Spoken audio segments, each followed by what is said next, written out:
Well, thank you. Hello, and welcome to HAI at Work. I'm Dan Sweet. I'm Director of Public Relations and Communications for HAI.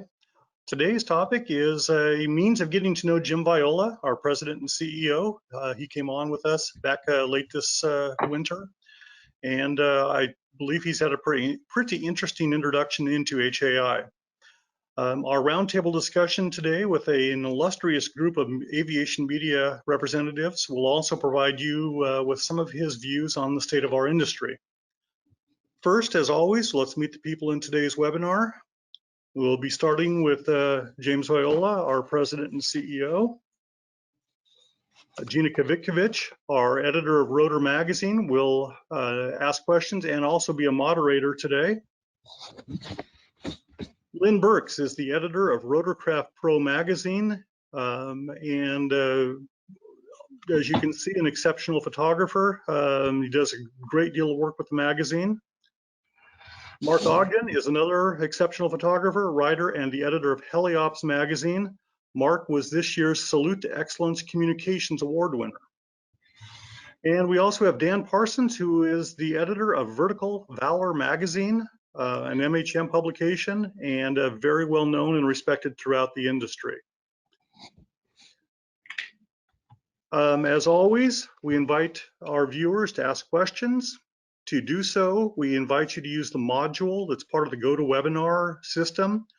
On the side of your screen, there should be a question module. Please just type it in there and we will see it, receive it, and we should be able to answer it towards the end of the presentation. Today's presentation is also being recorded. You will receive a copy of the video. If you have any questions later on, you can go back and refer to it. The video is taking up to 24 hours to receive. There's a lot of webinars going on right now, as you might imagine. I'd now like to turn it over to Jim to let him give his introduction today. Jim? All right. Well, welcome. Right now, I know that we've got about 157 people that are signed up for today, and we've got again all over the board as far as diversity of who's going to be on today. So I look forward to some of the questions that we get later on, and also working through some of the questions from some of the other vertical pros that joined us today. Today's webinar is about news and communications. It's one of the goals here has been to be open and honest with the vertical community since day one. And as Dan was saying, right now I'm at 6 months and 2 days into the job, and there has not been a boring day as we try to do a lot of the stuff that we're doing. Of course, has been emergency type planning of how we deal with COVID. COVID had us off and running right at the second month into March. I was really happy that we got Heli Expo in when we did, and really pretty satisfied right now that our next Heli Expo is in March, and everything is on track for that. So that's certainly the good news for trying to bring the community, the vertical flight community, together on that once a year big opportunity. So today we're going to talk about with the aviation and vertical media about, what does the future look like here with some of the challenges we had this year, and then also some of the opportunities that are available. As Dan gave a little intro, there's a lot of things about COVID now that are changing, and a lot of people using the words, the new norm. Well, COVID-19 is going to be around for a while, and we're trying to get to what does it look like as a lot of the states go into the different phases of opening. We want to try to assure your customers, the people that you're flying, the community, as well as your employees, what does it look like to open the doors again and get back to business? And so we're developing a program to try to help with that, where we can help advertise, and we're calling it HAI's COVID Clean Program. We've got some information on the webpage, I think probably getting posted today, or if it didn't get posted yesterday. And it talks about just we want to have a pledge from the members here of HAI that they're following the procedures that we've gathered for them, and then we'll help promote it both internally inside your companies as well as externally to the people that will be using your services, so they can feel that they're not at risk when they're trying to get back to their normal business with COVID-19 now still in the shadows. So with that, we'd like to help So check it out on the website, and then we've got plenty of other things to discuss today. So with that, I'll turn it over to Gina, and she'll get things started. Thanks. Thanks, Jim. So I'm taking the first question because I could. So my first question is, although the US and Europe have been traditionally the hubs of a lot of aviation manufacturing and operations, vertical aviation is really growing across the world, with countries like China, Brazil, and India really increasing their activities. And meanwhile, other countries, like for example, Rwanda, are actively investigating how drone operations could help them overcome their lack of infrastructure in road and rail. So what are HAI's plans for expanding its work with international stakeholders? Thanks, Gina, for that. Certainly, Helicopter Association International, with the international part, we're trying to, I've certainly come in trying to help out and push out the international piece. So with that international as well as the global piece, you talked on some of the capabilities of vertical flight when you mentioned it there with UAS, but all vertical flight can get around the infrastructure problems that we have today. And taking advantage of the capabilities, unique capabilities of vertical flight, both manned and unmanned, is something that what I'd like to try to do. And of course, traveling is restricted this year, but actually get out on where some of the other people are successful and some of the new technologies out there and new capabilities that vertical flight brings. And we do have what we're involved in, what's called the International Federation of Helicopter Associations.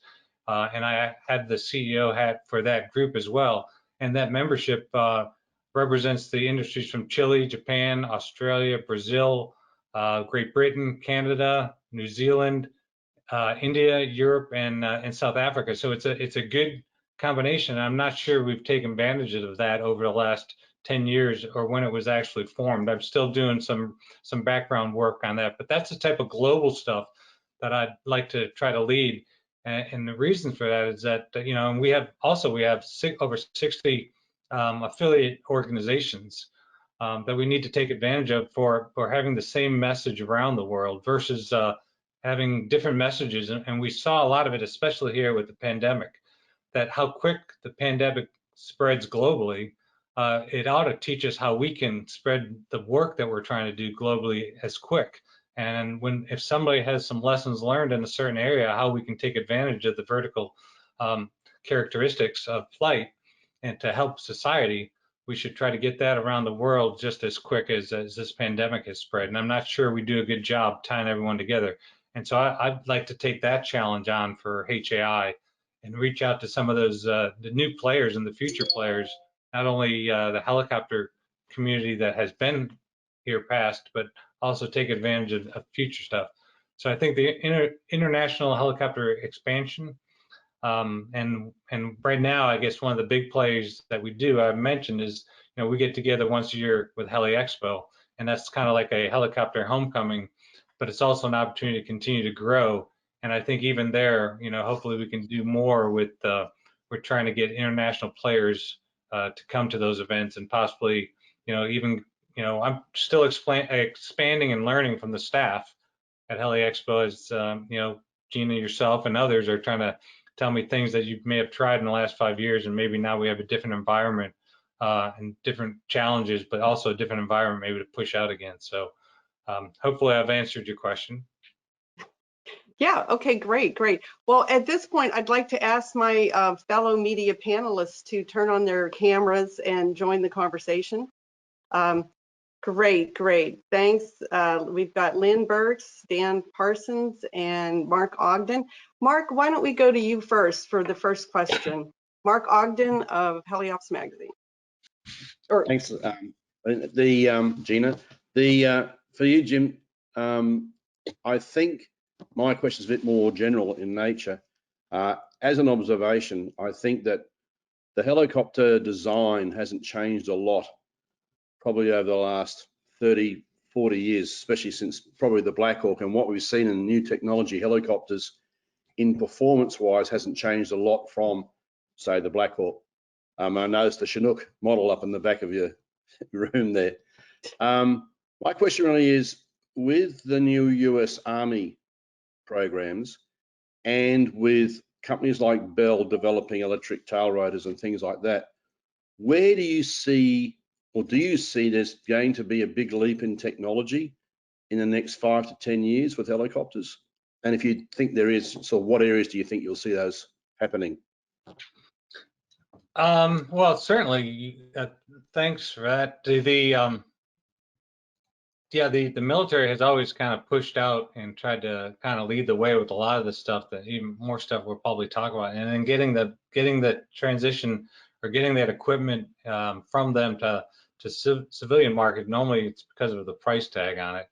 I think the designs that you see coming out, especially now, some of them that have been at our shows, where the whole front now, the cockpit is nothing but a glass cockpit, and where people are wearing they're wearing the eyepieces, and there really aren't even, you don't even have to have the instruments inside anymore, because it's just a matter of almost bringing the simulator to real life as well versus before. So I think the designs and the speed that society needs aren't quite what the military needs. I think the design requirements that the militaries lay on themselves are certainly a different problems that they're trying to solve. So I don't think we need that much of an advancement. I do believe that for a long time, the helicopter community in particular wasn't pushing forward with a lot of their equipment. But now that everything's got digital and lighter, I really think all the manufacturers here in the last many years, maybe 10 years at least, are taking advantage of being able to keep the capability up, increase the safety, as well as they're all getting lighter as well. So the performance does increase as well.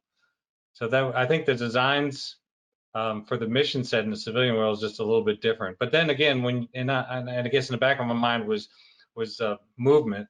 But then you have all the different mission sets that helicopters do, like firefighting and power lines. And so I think we have enough with the restricted category where we've modified helicopters to perform the mission as necessary. I mean, there's some weird looking aircraft out there performing great missions. Well, thanks. Okay, great. Next, we'll go to Dan Parsons of Vertical and Valor magazines. Thanks, Gina. Jim, yeah, to get back to COVID, which unfortunately is a ubiquitous topic in every sphere of life right now, what do you think the new normal is going to look like for helicopter operators? Obviously, every sector is dealing with this differently. Helicopter EMS operators have a different solution and a different problem set than, say, tourist operators.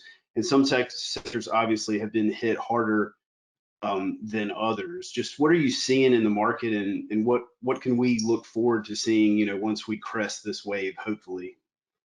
Well, I think you mentioned the helicopter air ambulance. I mean, they had to learn really quick what they needed to do. And I was just watching an FAA webinar prior to this, where they were talking to Air Methods and how quickly they were trying to figure out, did this affect the safety culture and how they were dealing with it, and some of the trust inside of the company where, when they made the announcement to have everybody send their PPE to a single location so they can then send it back out as needed so they can do it based on mission set.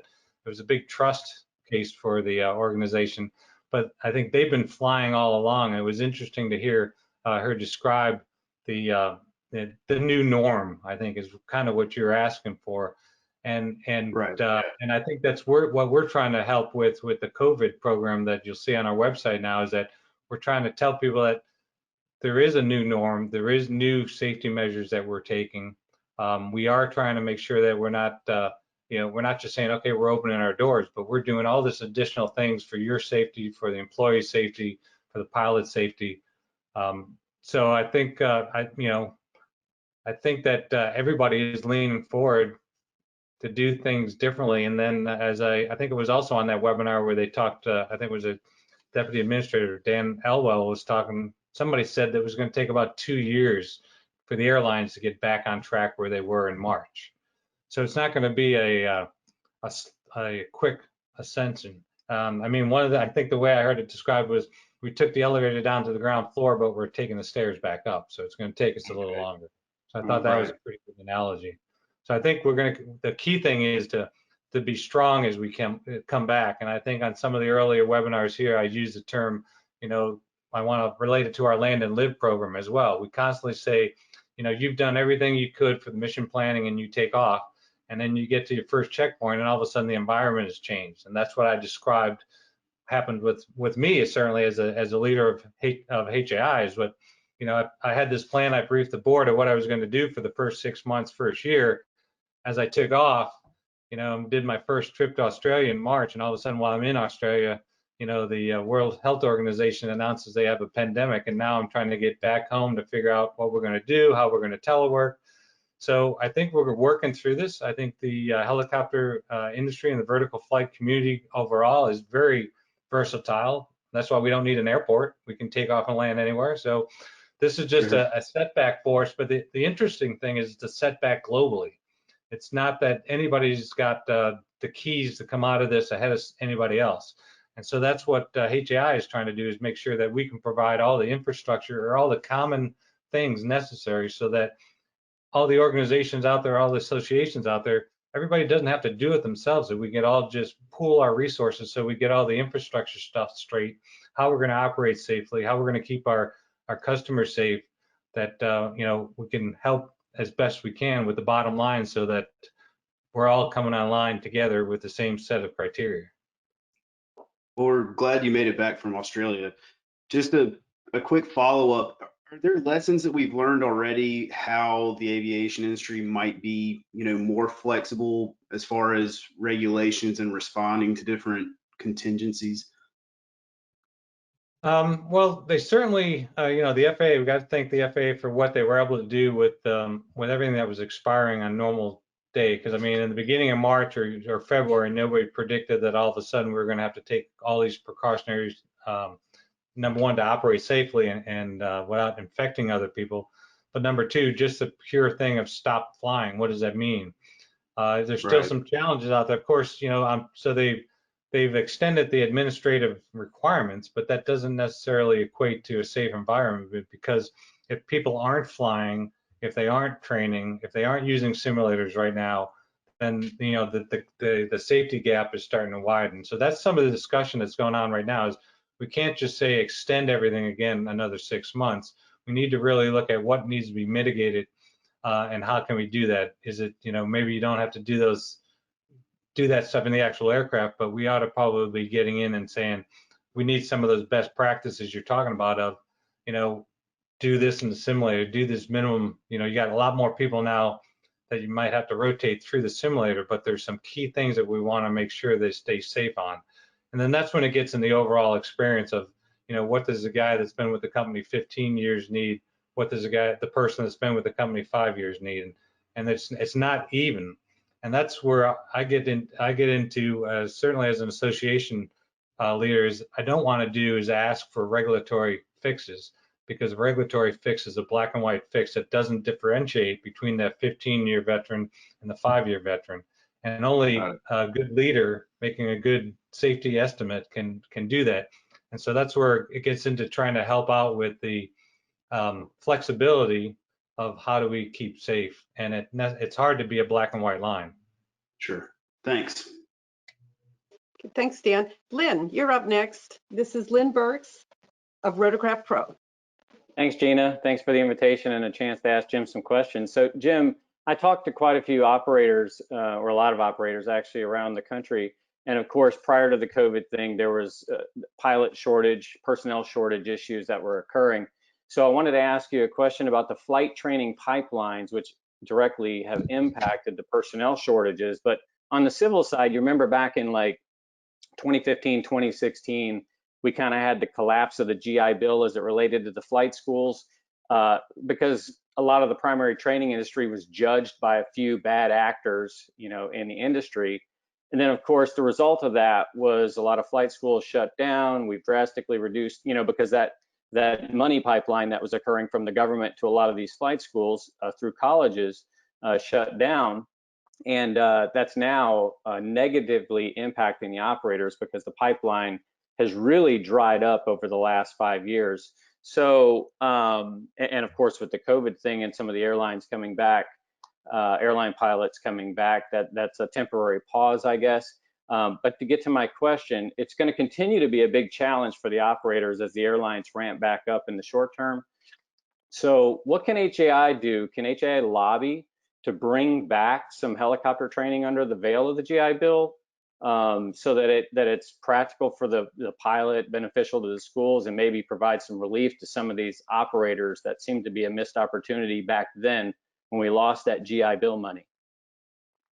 Yeah, no, that's a good question, and certainly when all that was going on, you know, I was in the FAA at the time. I was the head of general aviation, so I was dealing with some of that. So I'll answer your question. I'll give some thoughts on that as well, because I know HAI led a coalition successfully blocked some of the multiple attempts at the time by Congress to cap the flight training benefits, and we do advocate for expanding the veterans flight training benefits to include private pilot's license, and allowing public schools to contract with flight training, which in turn would increase the aviation training.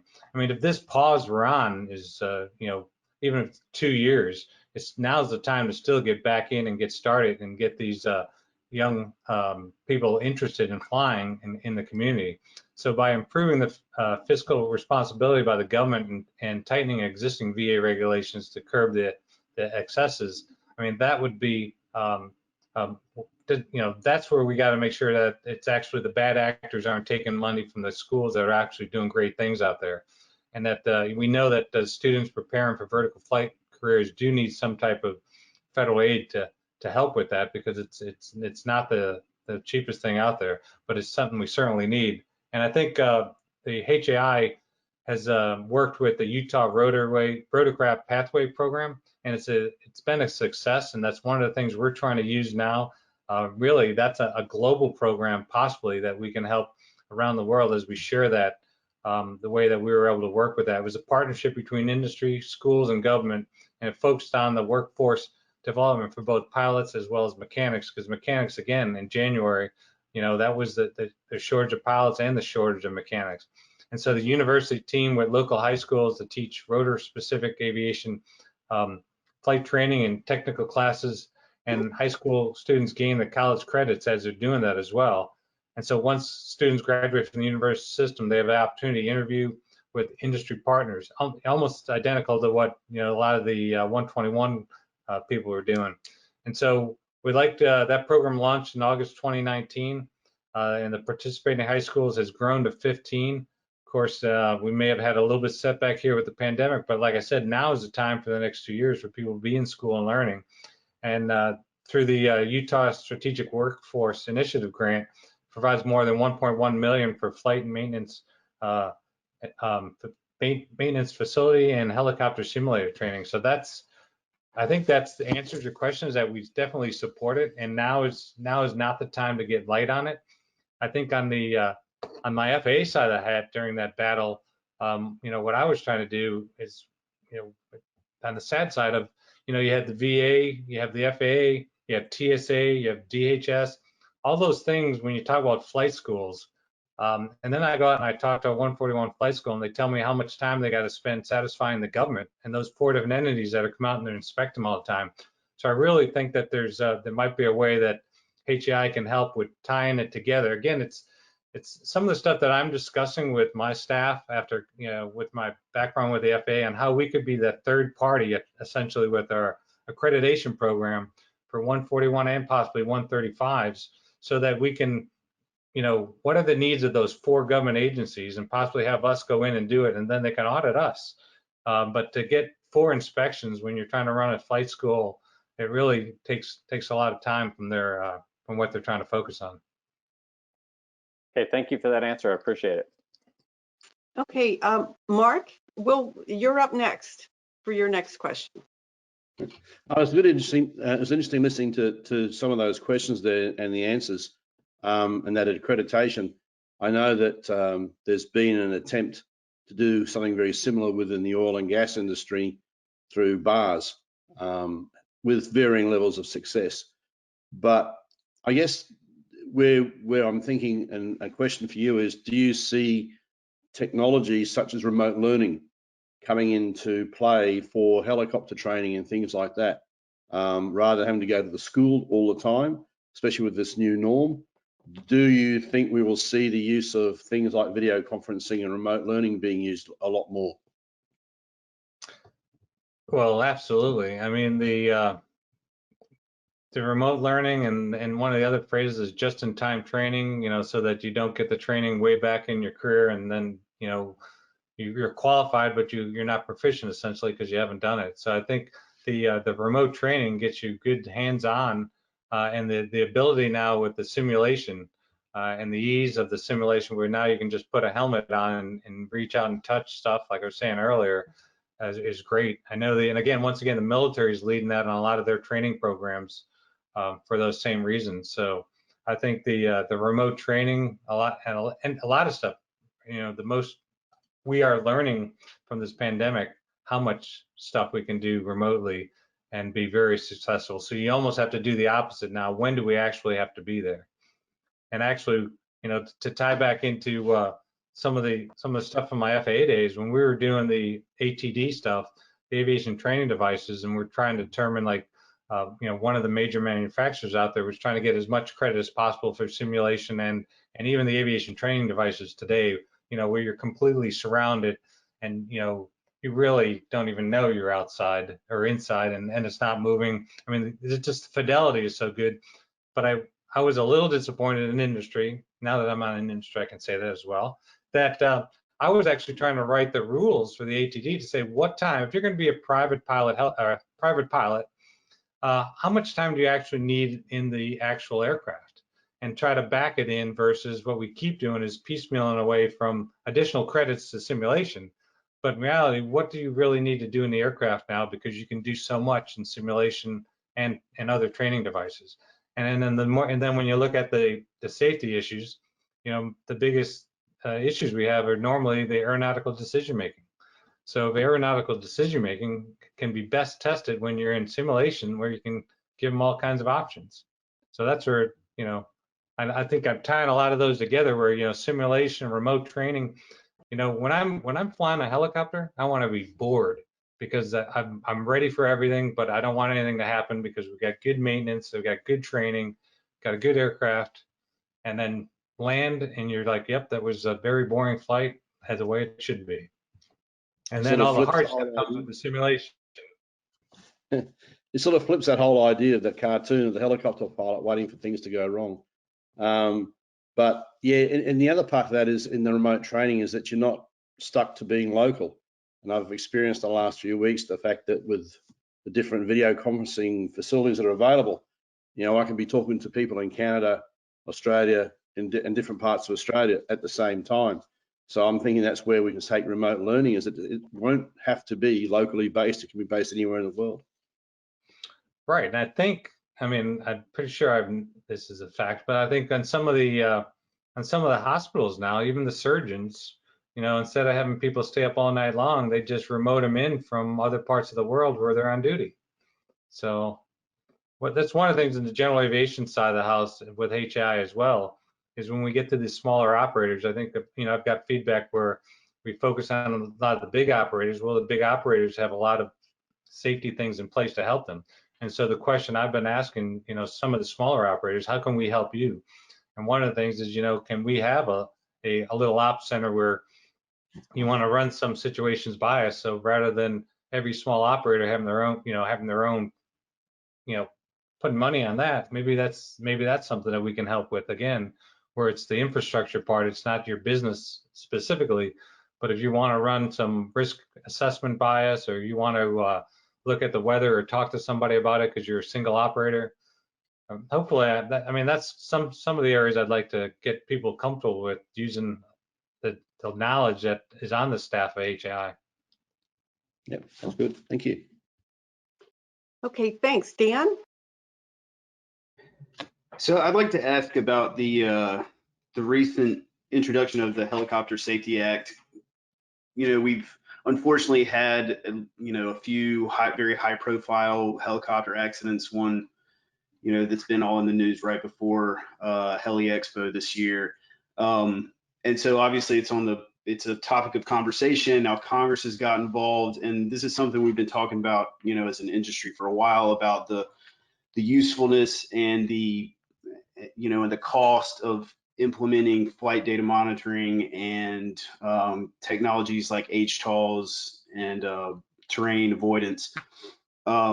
Just where does HAI stand on that? And I know there's arguments in favor and against installing those on various helicopters for various sectors, but could you just give us your take on that? Sure. And thanks for asking, because it certainly is, and this week especially, I think it's starting to see a lot of our articles on that.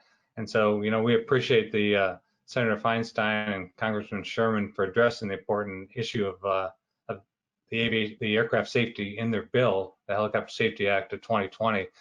And we know, we know why they're doing it, because of the high visibility, but also, people that ride on back of helicopters, passenger carrying operations, 135 operations, tour operators. I think the public, we owe it to the public to operate as safe as possible. And a lot of times you'll hear that, well, I meet the FAA regulations, and the FAA regulations and all government regulations, not to be specific for the U.S., but the regulations are there to protect the public. They're not necessarily operating at the highest level of safety. And so that's where we as an industry, I think, need to come together and try to determine what it is that we can do to operate at the highest level of safety, regardless of what the, meeting the minimum requirements of a regulation and of the government.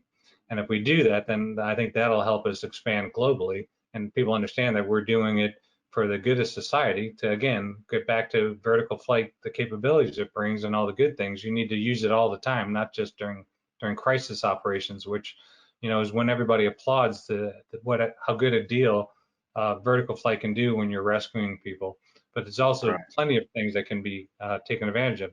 And so when you get into the specifics of the cockpit voice recorders and the terrain awareness, I think it's a shame some of the accidents that stuff is on as well after the fact.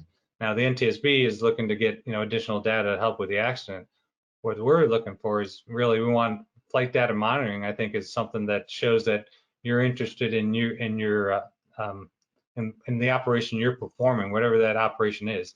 And it's different for the many different operations that helicopters perform. But the idea now on how light they are and how they incorporate it, even if right now for a simple camera in the cockpit for even though they're not crash worthy, because you're getting into some of the issues where if we get into the mandates where a one solution fits all approach, like I was even talking earlier on some of the other issues, it gets into a specific type of equipment without really answering what it is you're trying to do. And we're trying to get the pilots and the community to operate the highest level of safety. So therefore, if you had some type of flight data monitoring where you can tell, hey, I put all my pilots through all this training. Well, the feedback loop to that is, well, how can I verify that they're actually operating when they're out flying to the standards that I trained them on? And the way to do that is some type of flight data monitoring. And a lot of the bigger organizations are using it. It's a good way to check and see how do you improve the standard. Of course, the 121 community has a lot of safety sharing of information. I mean, and I've been involved and learned a lot of that, with my FAA days of, even to the point of, every 121 carrier ideally is supposed to land on a 1,000 foot marker on a runway. That's what the 1,000 foot marker is for. It provides all your clearance in. Well, if you download all the data and all of a sudden you can see there's trends happening, they can actually go back and actually say, hey, everybody, we got a problem here. People are going long, people are landing short. And then it actually, what is the hazard associated with not executing as you're supposed to? Well, with flight data monitoring, you could do that. You can go back and then judge your training. Why isn't my training getting the expected results? So, we certainly support operating a higher level of safety. Having some of the equipment on board to include flight data monitor allows that, but being very specific as to mandating certain pieces of equipment, I don't think it gets you to that end state. So what we'd like to do is point to some of the good work done by the U.S. Helicopter Safety Team, where it has recommended the flight data monitoring And also the International Helicopter Safety Foundation, I think, is about ready to come out with a paper on that as well, where we say that, the flight data monitoring is the way to go. The crash worthiness raises the expense almost outside of the reach of a lot of players. But if we, first of all, even without the mandate, start using flight data monitoring so that we can ensure that the training we're doing is getting the desired results, then we think, and the International Helicopter Safety Foundation as well, that you won't have those accidents because you're checking on the training and what you produced to be operating at a higher level of safety before the accident. By the time the accident happens, the fact that the flight data monitoring system survives it, you've already had the accident. So the program, and we're about to do one, I think early July, we're going to have demystifying flight data monitoring. I think the team here at HAI has got some good players. I don't know if when we get to Dan, if he can introduce, give a little spiel on the date and who those players are. But I think that's going to be a real good eye opener because it was clear as we worked through some of the discussions, even with the staff here at HAI and other professionals, that a lot of people didn't understand the value of the data monitoring in a timely fashion, and then sharing that information without knowing where the information came and protecting it, so that we're just upping the standard for all of the helicopter community and the vertical flight community, and not really, you're going to get that data now, especially with ADS-B. There's so many ways that now we should be using that to help you fly at a higher level of safety. So we encourage and support the FDM installation on any time that somebody's buying a ticket to get on back of a helicopter, be it a tour operator, Part 91 operation, anything, because that public deserves to know that you're doing the best you can to fly as safe as you can. So to follow up on that, short of a regulation, I mean, there's no guarantee that the industry is going to adopt these technologies. I mean, to draw a correlation, I'm taking a boater safety course right now, and there's no requirement that you wear a life jacket. You can have them on board. The Coast Guard says you should wear them at all times, and yet 80% of people who die in boating accidents are found not to have been wearing their life jacket. So, a strong recommendation doesn't necessarily mean that people are going to adopt the practice. No, very good point. And so that's one of the other areas which HAI with the accreditation program, where I talk about us trying to be a higher level of safety, and also trying to work with the insurance companies as well to ask them, are actually developing a questionnaire for them, because I got to speak to the Association of Aviation Insurers, and I said, when you're taking on a new insurer, do you ask them if they're familiar with the U.S. Helicopter Safety Team, with the International Helicopter Safety Team, with their safety enhancements? And if they haven't even heard of that, then more than likely you're taking an additional risk, because the feedback out there is, how come we all have to pay the high insurance premiums and I'm operating really safe and this person here is not? And so with that, they're asking me how I can do something different, and that's where we're looking at our accreditation program really close to see how we can provide everything necessary for an SMS, as well as we're looking to see if we can include all the NTSB recommendations on there. And so that would be a way of not being a regulation, because the minute it becomes a regulation, now the FAA in the last 5 years has been trying to get to, and I'm not sure if it's international or not, I should check on that, is to a performance-based rulemaking. So that would be a little easier to change things. But if they come out with performance-based rulemaking, which is a performance, kind of like what I've been describing the FDM, which is a way to monitor that your training is actually getting your desired end result, then if we were trying to, that would be the solution. This is getting to the end state, and that's why you need to have it on board. Makes sense. Thanks. Okay, thank you, Dan. Lyn, I think we'll have time for one last question. Go ahead. Great, thanks. And Jim, thanks you're hitting the nail on the head. I think the key word as a working helicopter pilot now 29 years is training. And you specifically nailed it earlier when you said aeronautical decision making.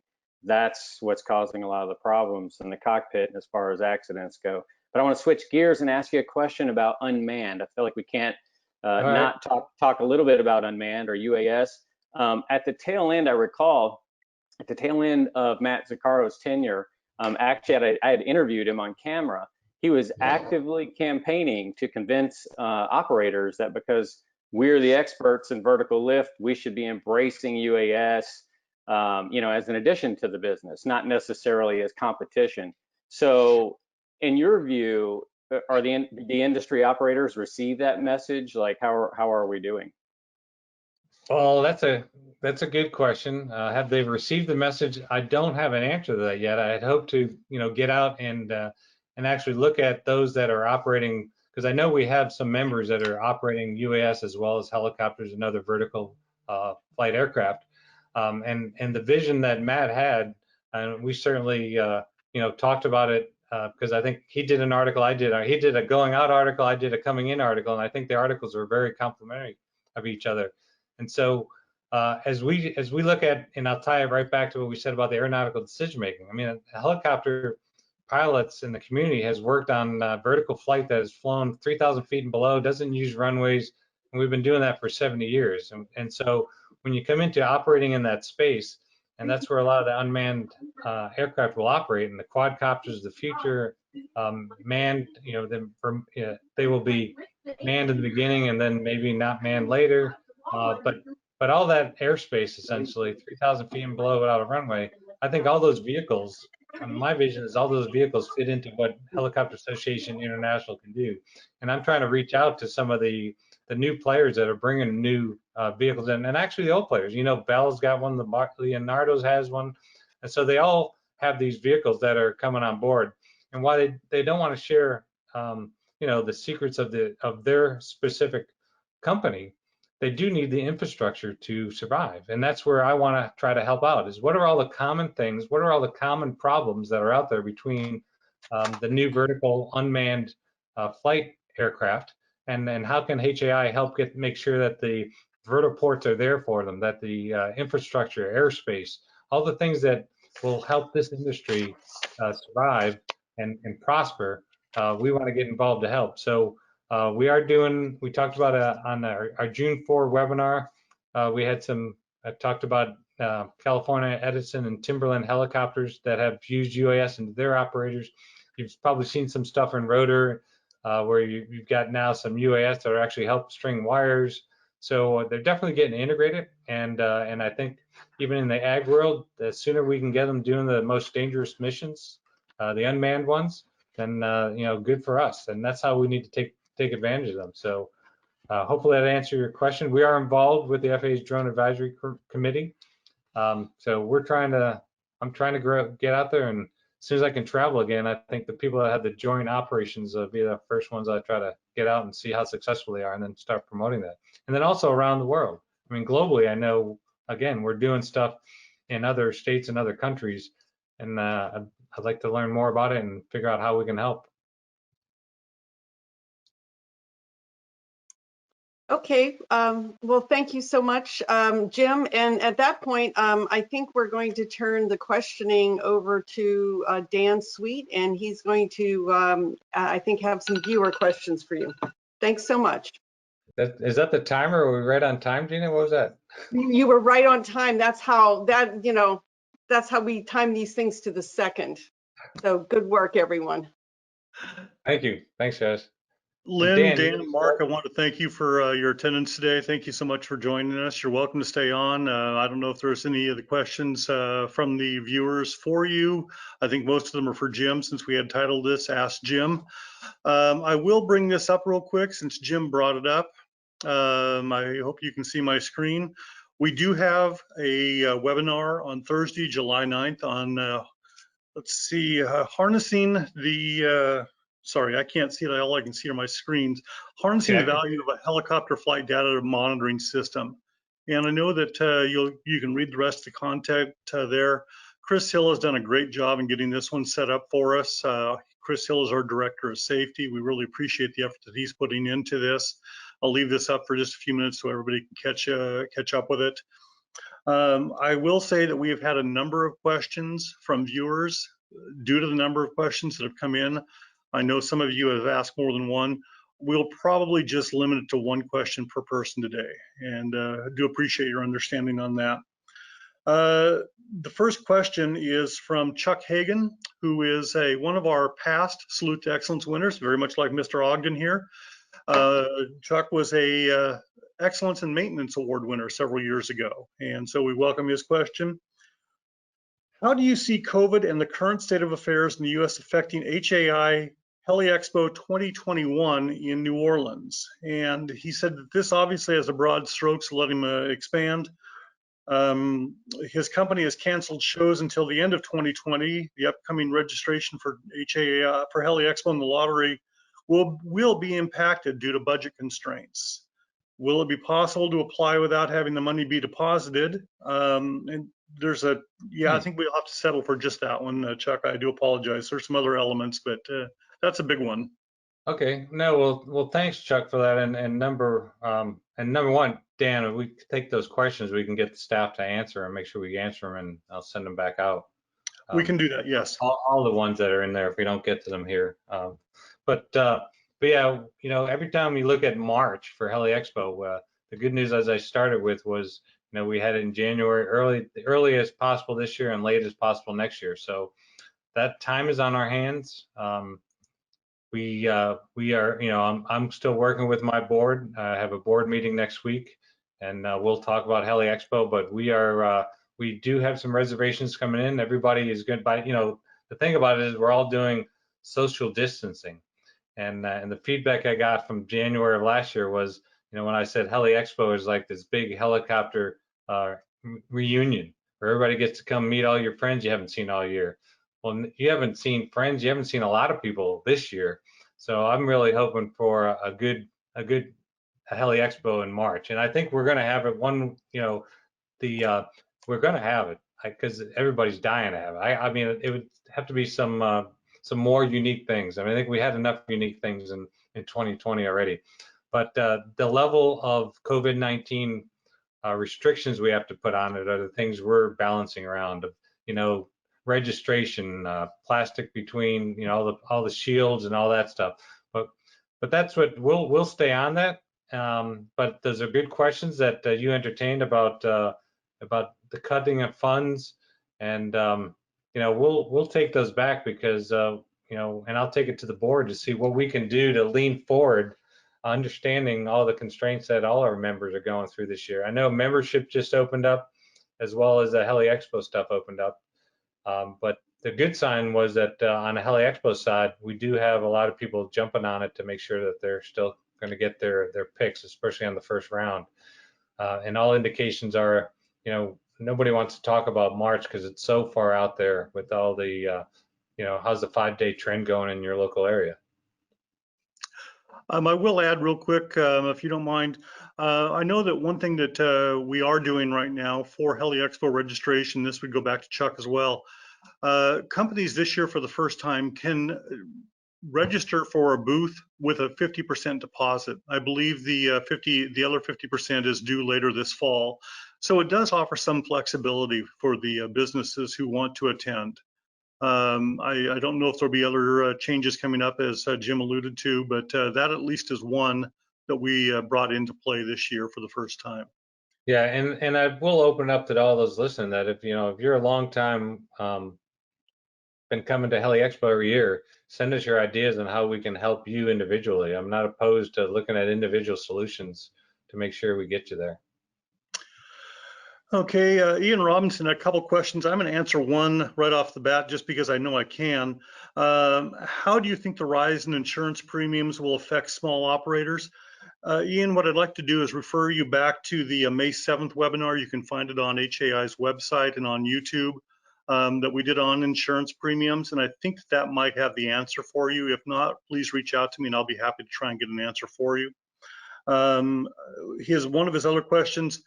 Are there any plans to create an industry-wide, proactive, all-inclusive SMS over the current independent SMS model? Well, I'd like to, I mean, as I mentioned it during today as well, is I'd like to figure out what we can do. You know, what are the big problems out there, specifically on the helicopter and the vertical flight side of the house on the small operator.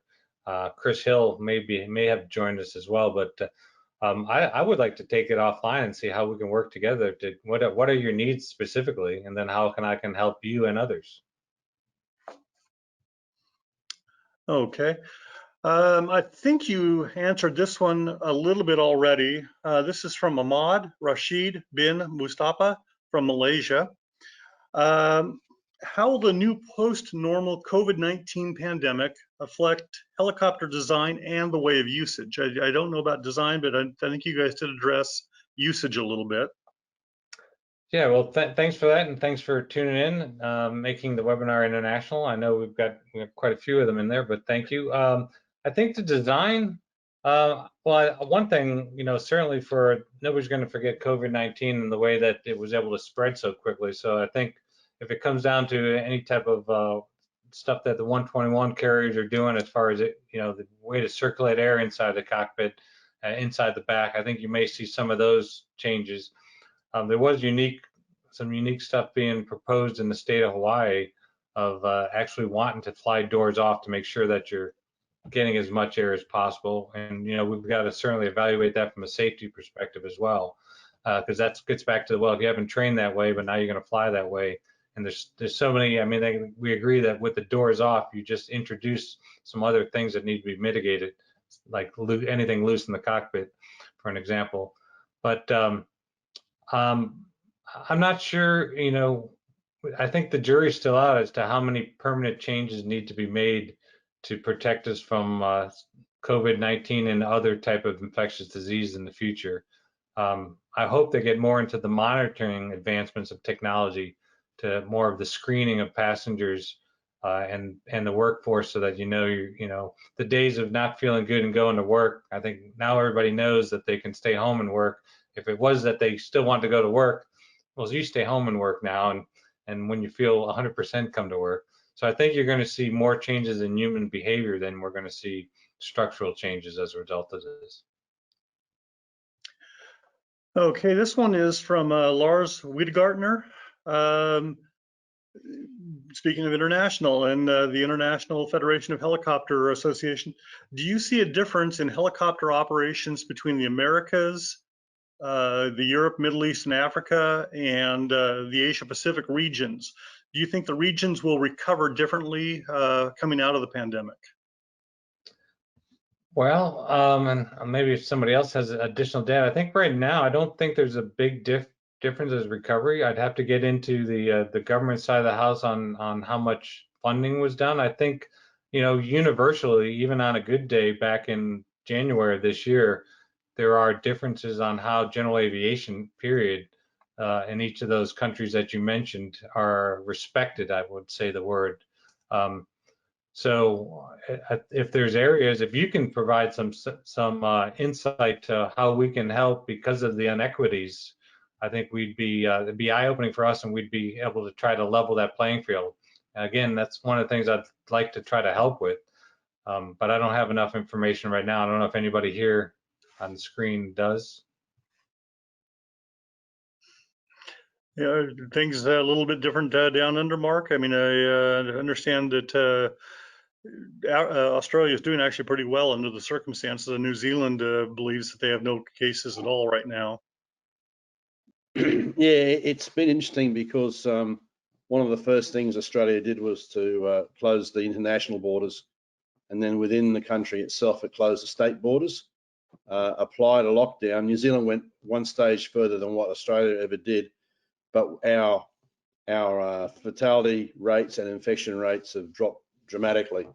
The original idea was that they would make the health system be able to handle a number of cases, and so they've doubled or tripled the number of ICU beds and things like that. Now we're coming out of it. I think we're coming out of it faster than what the government expected, and as a result, the recovery plan isn't as structured as what the entering plan was. Some of the states are reluctant to open their borders at the moment because they've actually achieved zero infection rates. But I think there's a lot of agitation now from businesses to open borders and get things moving again. The reality is, I think that there'll be a shift in the way tourism works. I think you'll see a lot more local tourism happening. I think international borders will take longer to open for tourism. I think you'll see businesses operating, as in business travel internationally, but I think the tourism travel will take longer to recover. And they're saying it'll not until next year before tourism coming into Australia, for example, will be open. So I think different countries are handling it in different ways, and it's fascinating to see how the recoveries for different countries are working as well. So there's no real answer to it. Dan, you wanted to say something? I'll just say in my reporting, there's a lot of military activation of search and rescue units to provide, specific helicopters or units for COVID patient transport in Europe.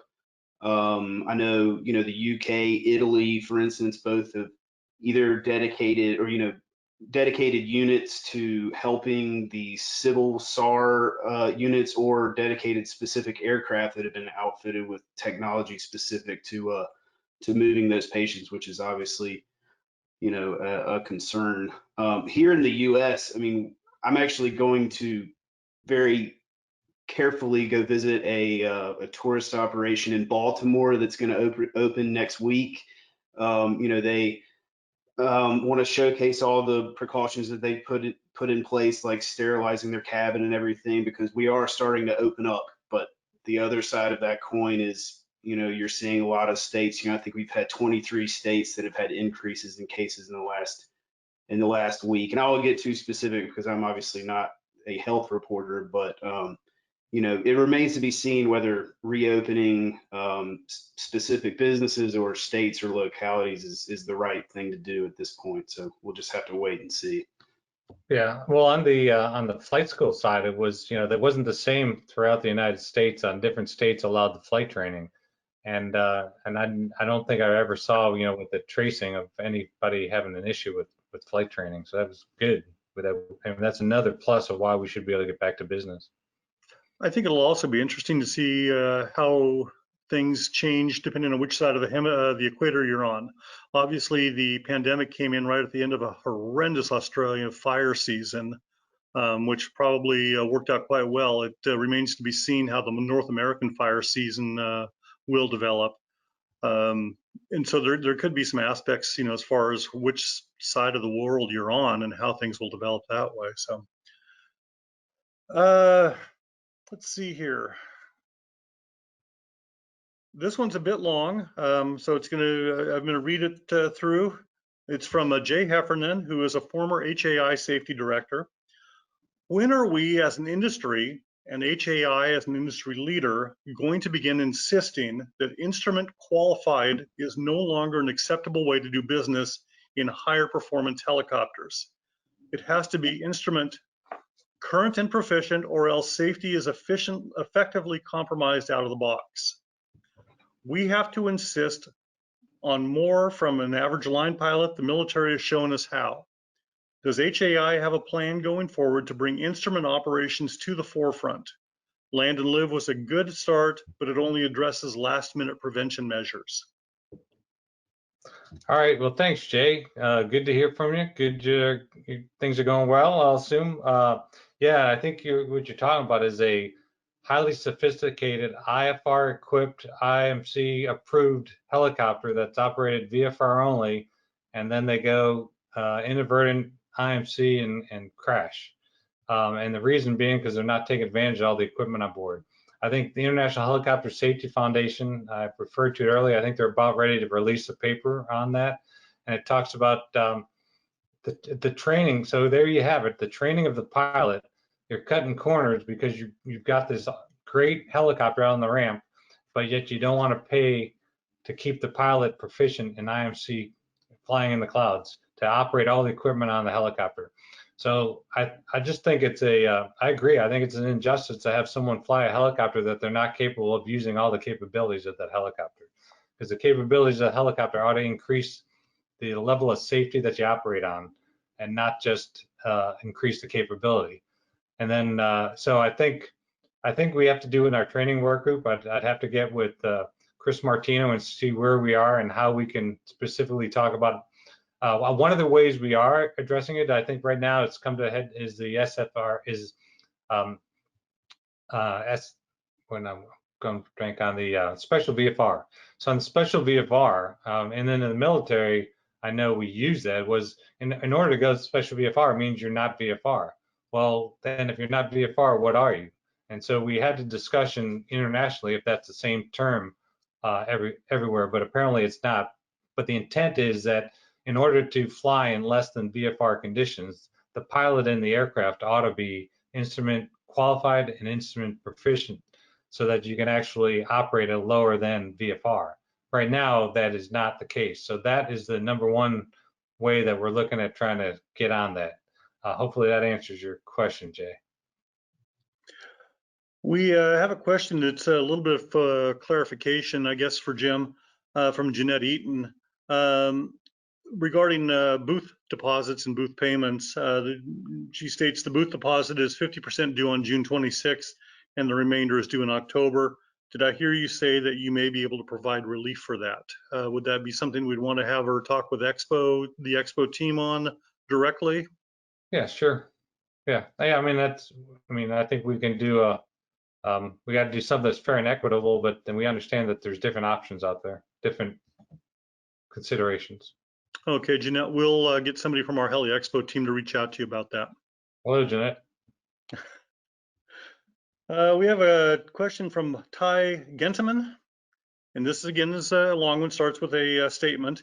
In order to keep our customers flying, it requires supply chain support.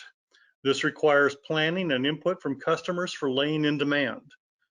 With suppliers pulling back due to cash and lack of data from customers on flying, we need a mechanism to be able to get info, and suppliers and OEMs need to be willing to invest in product. Question: how can we have a better communication between customers, operators, OEMs, MROs, and suppliers? Helicopter operators tend to keep their flying and business to themselves, but they're not willing to share data. They also need to see support, so there's a gap. Yeah, I'm not sure I can solve that right now, today.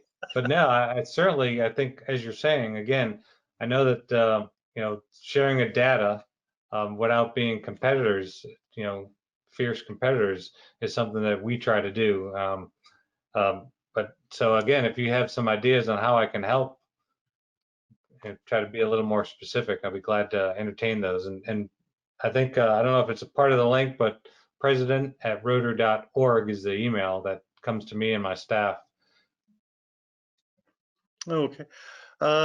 Chris Hill is also asking that we point out that we have the Rotorcraft SIAS program that HAI is in partnership with the FAA to share aggregate data. And there's going to be a slide coming up here also from IHSF in a minute that's from pilots, but I do see that we're after 5 o'clock. Jim or the rest of the team, is there anybody that needs to stop? We only have a couple more questions. I'm good. Okay. Some of these have already been answered a little bit, so maybe I don't know if you want to provide any other clarification. This is from Ivan Herrera. He's been a regular contributor and a regular participant in our webinars. After this pandemic, which has affected badly the aviation industry, including helicopters, will the eVTOL be a hindrance or a partner in the times to come regarding the financial markets? I don't think there'll be a hindrance. I think the more players that we can bring in and the more work we have to do, again, it's all about getting together. Certainly won't be a hindrance.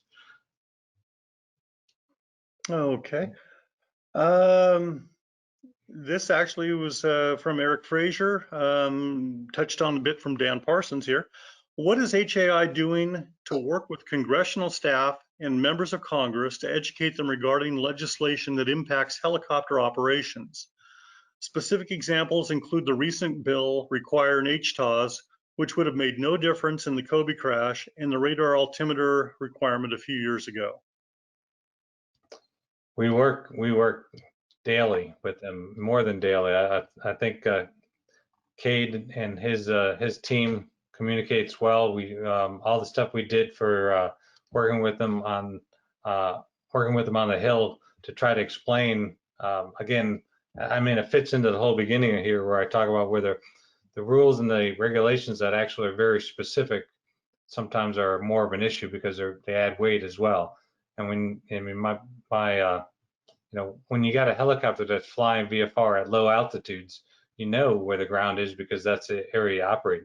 So sometimes there is some misunderstanding between the relativeness of what goes on airplanes to keep, you know, 300 people safe versus what needs to be installed on the helicopter and the mission it's performing. I mean, if you're operating at 1,000 feet above ground, you know where the ground is. Now, when you get into nighttime, it's a different environment. So then we got into, you know, night vision goggles and the radar altimeters for night or over water issues.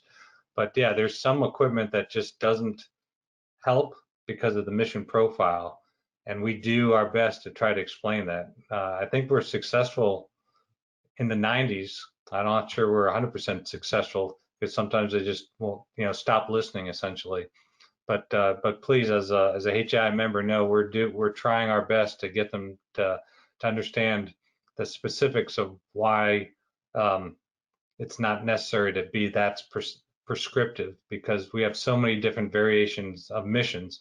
And then again, with the capabilities of the future aircraft out there, you know, we'll almost have to have rules that need to go away to allow the full envelope of future aircraft, because the equipment on board, if you have to put all the equipment on board just to take off, and it really isn't adding safety value in the future, we'll have to, I mean, that's other conversations I'm having with the staff. So I know there's some specific bad rules out there because of the mission profile you're in.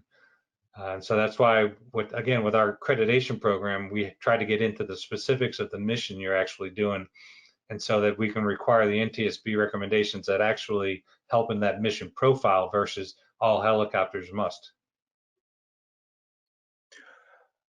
Okay, we have a question from a person I believe is going to be familiar to Lyn, Dan, and Mark Ogden. It's from Mark Minnie, who is a wonderful photographer, does some writing as well. And this might be something that all of you might have a little bit of something to contribute on.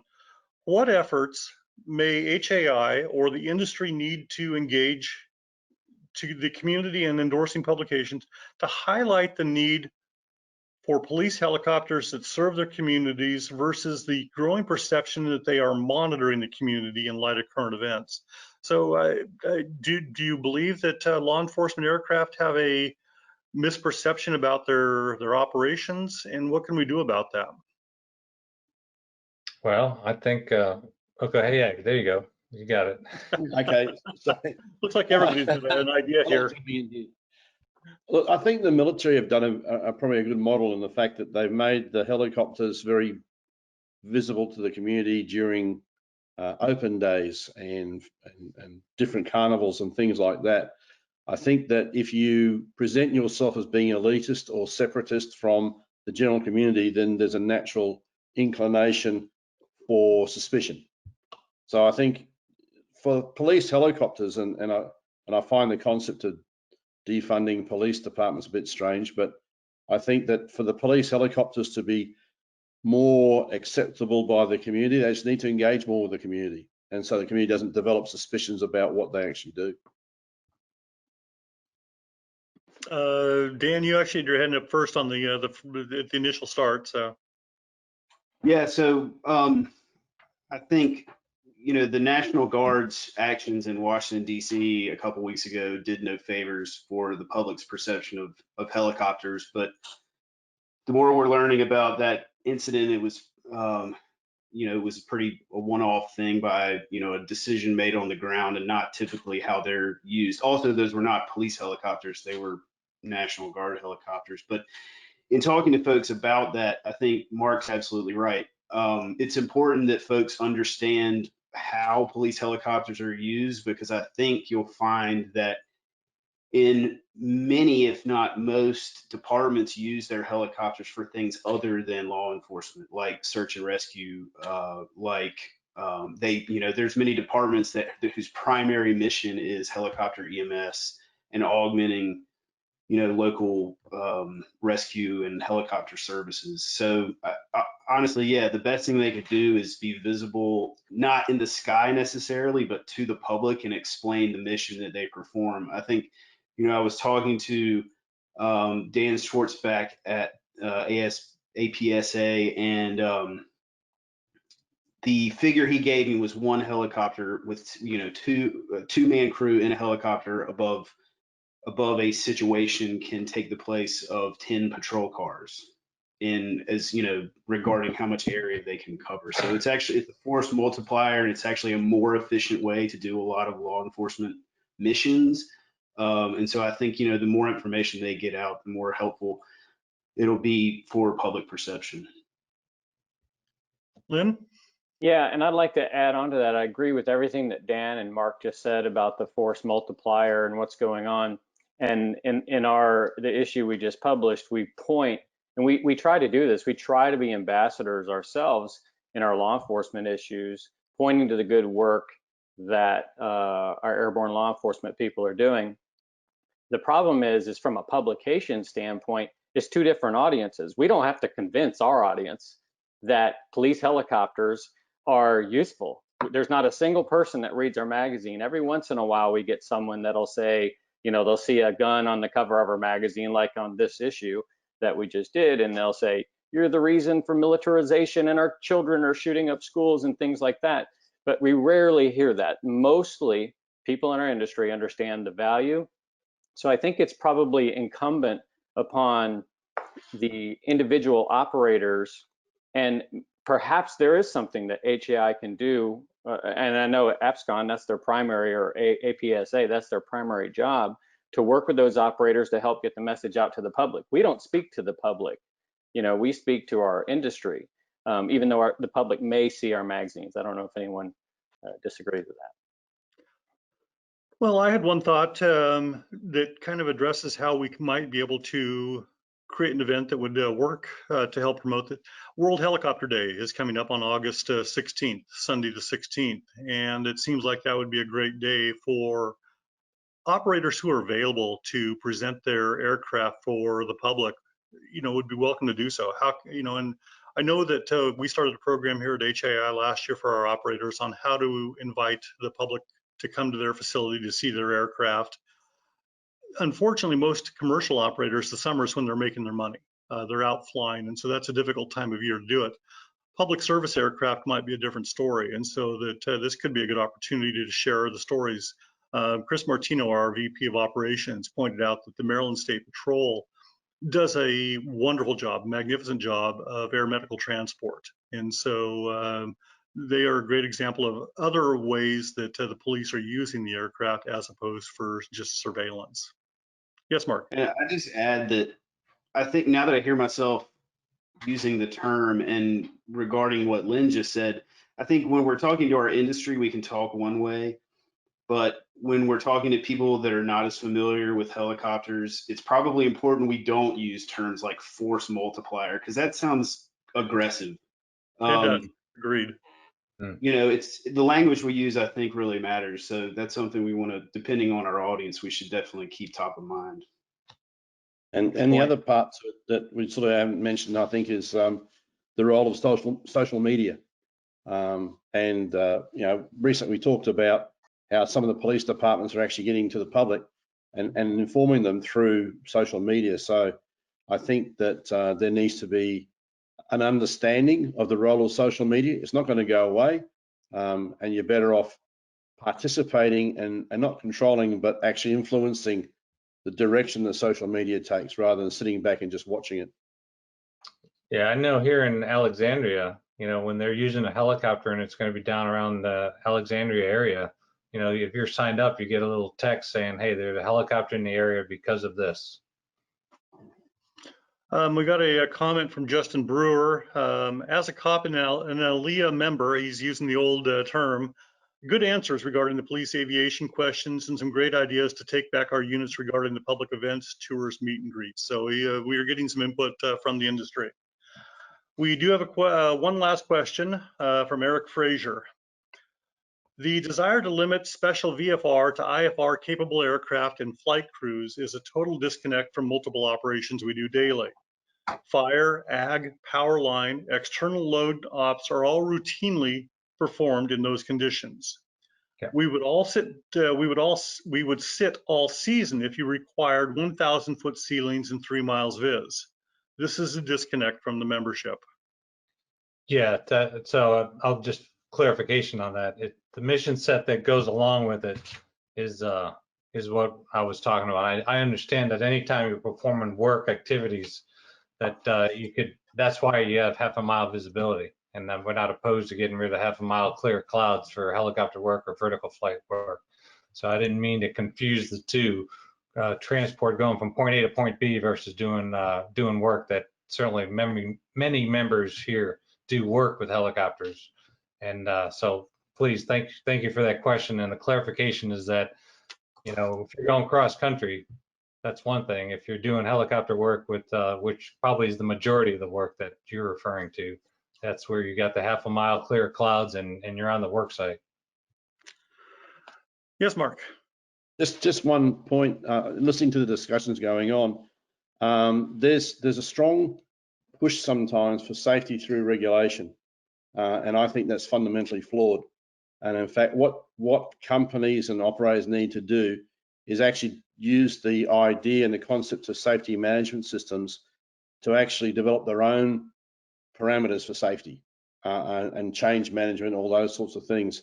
I think that we need to push back against safety through regulation, because I think that it becomes limiting and everyone keeps trying to push to the lowest common denominator rather than looking at their own operation in their own environment, their own pilots, their own equipment, and saying what's the best way of doing this job. Okay, well, we've gone through our questions. Lyn, Dan, Mark, do you have any closing thoughts or comments you'd like to make, or Jim? No, well, I certainly want to. Go ahead. I'm sorry. I had a quick question, if you don't mind, Jim, on the COVID thing. Just can you comment on whether or not the helicopter industry has had access to any of the government grants that have been available, during the pandemic, and is that something that you can help operators with? That probably be something that's useful for your membership. Yeah, no, I think we have, and I think I'm trying to think if Cade is on there. Cade had probably run off the top of his. Cade was on. He has left. I know that we have been active with the CARES Act. There was also an exemption for air medical, I believe, from fuel taxes. Yeah, Dan, I've got. I mean, some of the information he gave me, if that question came up, was that so far to date, over 27 million was provided to HII members that he worked on relief to the industry as part of the air transportation tax. And also many members have accessed the Paycheck Protection Program, and which goes up to 10 million per borrower. So he's been working very close with members that have reached out, and I think we're helping. Great. I do see that John Shea, the Director of Government Affairs, is online. John, is there anything that you want to try and add? Your microphone is muted if you do want to add. Looks like he's okay with it. Apologize. So I'm gonna, before I throw it out to everybody, I'll start with one. Mark, do you have anything you'd like to say in closing? No, I think I've said enough. Okay. Dan, anything for you in closing? No, thank you. I really appreciate the invite to be here. This has been a great discussion. And Lyn? Nope, just on behalf of Rotorcraft Pro and our team, we really appreciate the invitation to get a chance to talk with Jim. Sounds good. Jim, anything in closing? Thanks, Lyn, Mark, and Dan, and hopefully you'll enjoy flight next week. I'm assuming you're going fly with those guys in Baltimore? That's the plan. Very good. All right, well, enjoy it. Thanks. Hopefully we'll get some good weather next week for that. Thank you.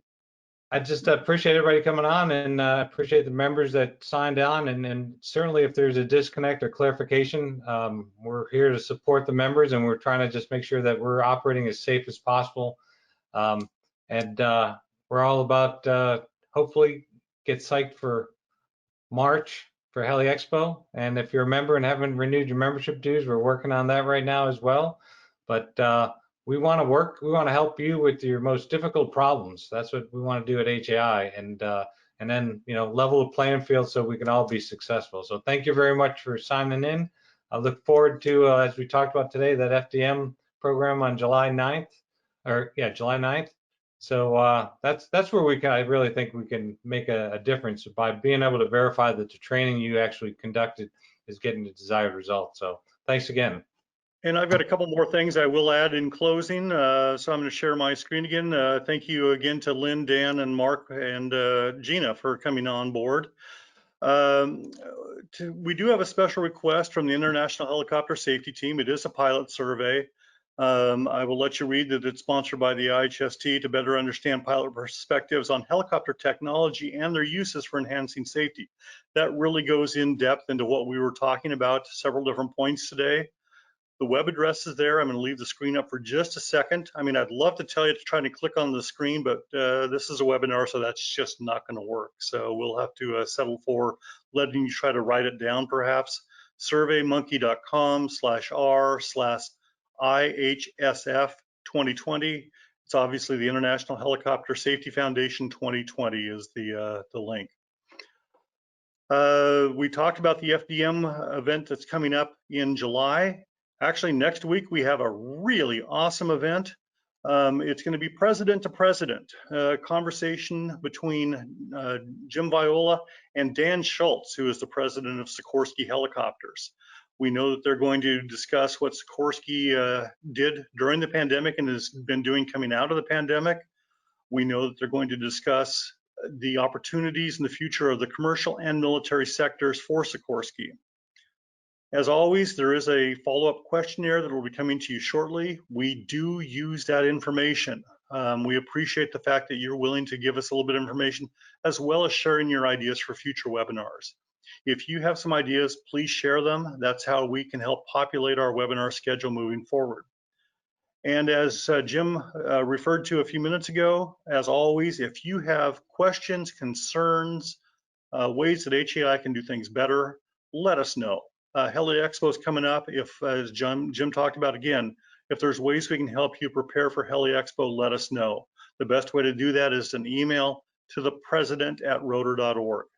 If he sees them all, and then he shares them with the appropriate staff. So we are willing to work with you to get things done across the rotorcraft spectrum. As always, we thank you for your time. We thank you for your participation. We ask you that you fly safe, and we hope that you are safe moving forward. Thank you.